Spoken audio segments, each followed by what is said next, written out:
Thank you, Chairman Thornberry, and thank you to all our witnesses, and in particular, thank you for your service to our country.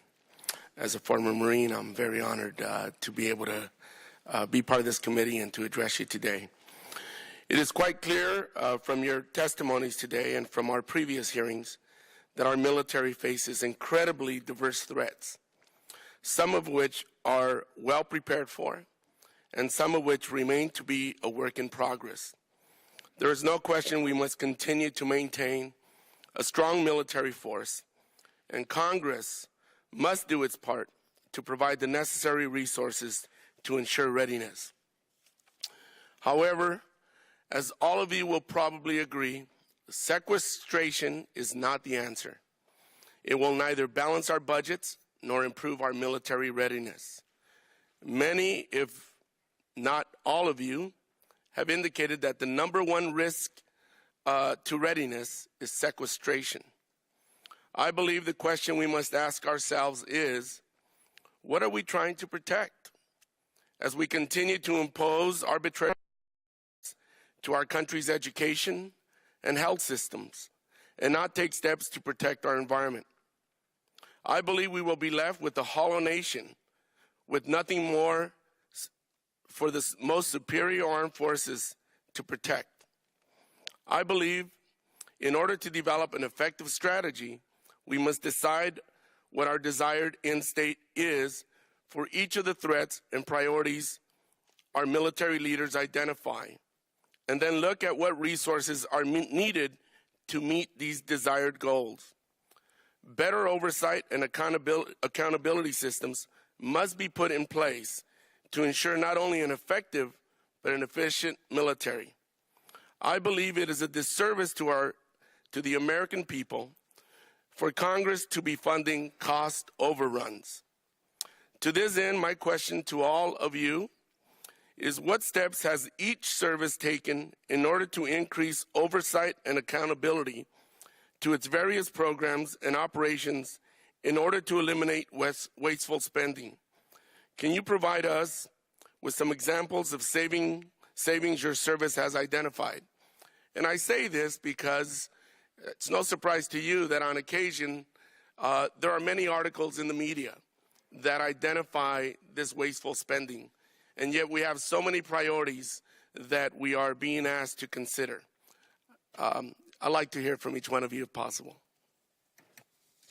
Well, thank you, Congressman, and thank you for your service. Semper Fidelis. We love the United States Marine Corps, too, even in the United States Army, so we appreciate your service. I would first highlight the fact that you spoke of two significant challenges. First of all, the threats that we face in this uncertain environment operate, and the savings that we must continue to be pursuing as good stewards of the resources that you, the Congress, provide to us.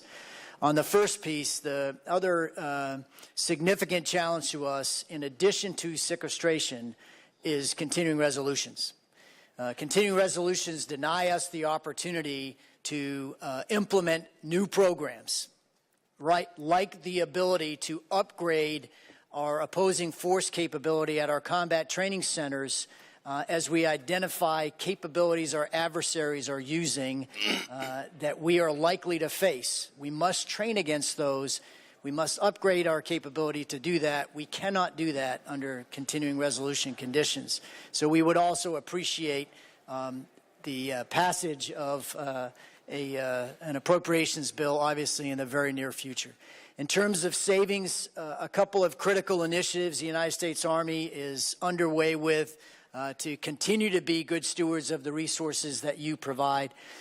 We have a strategic portfolio review process that looks at all of our acquisition programs across all domains and identifies the highest priority programs and ensures that we're moving money away from those that are less important and funding those that we must deliver as fast as possible to ensure that we can equip our forces in the future.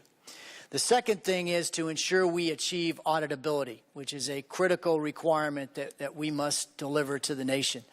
That is well underway. We have made progress year over year.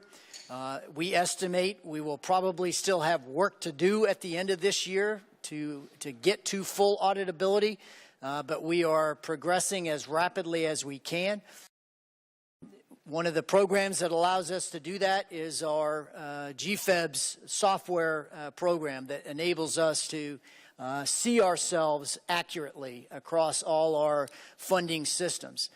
We need to upgrade that program based on the findings of prior year audits. We cannot do that in a continuing resolution environment. So again, a couple of points to your very accurate questions.